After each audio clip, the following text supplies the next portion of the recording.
Mmeshinda alama moja tofauti na wapinzani ambao ni Yanga. Hii inatoa taswira gani? Tumeshinda alama moja tofauti na wapinzani, maana yake ni punguza gap la alama kutoka zile ambazo zilikuwa mwanzo mpaka sasa hivi imebakia alama moja dhidi ya wapinzani wenu mkilingana mechi. Hii inaleta taswira gani kwenye kikosi cha Simba msimu huu ambapo matamanio yenu kuchukua kombe la ligi?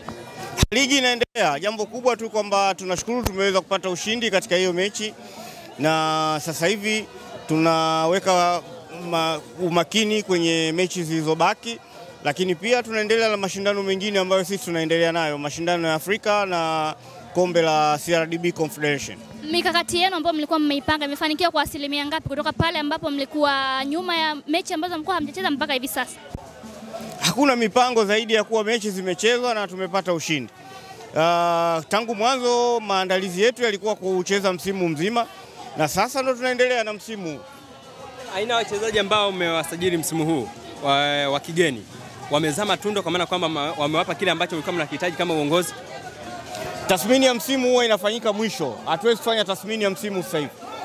Kwa hiyo nani amefanya vizuri, nani amefanya vibaya, hiyo itakuja kwenye tathmini ya jumla ambayo hatuwezi kuisema sasa.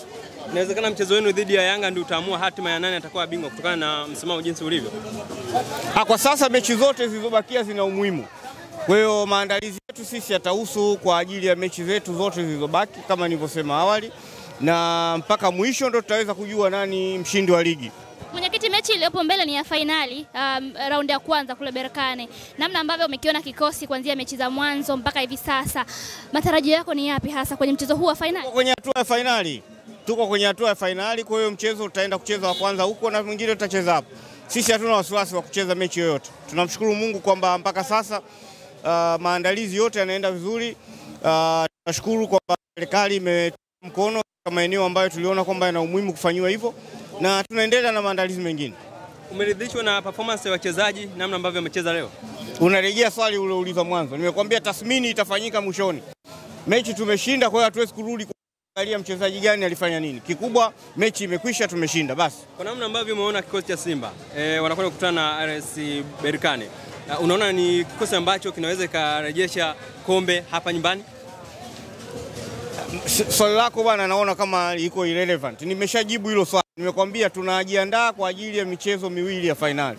Mchezo wa kwanza tutakaocheza kule Morocco na mchezo wa pili tutakaocheza nyumbani hapa Tanzania. Maandalizi tangu mwanzo yameshafanyika na yanaendelea kufanyika. Hakuna la zaidi. Shukrani sana. Asanteni.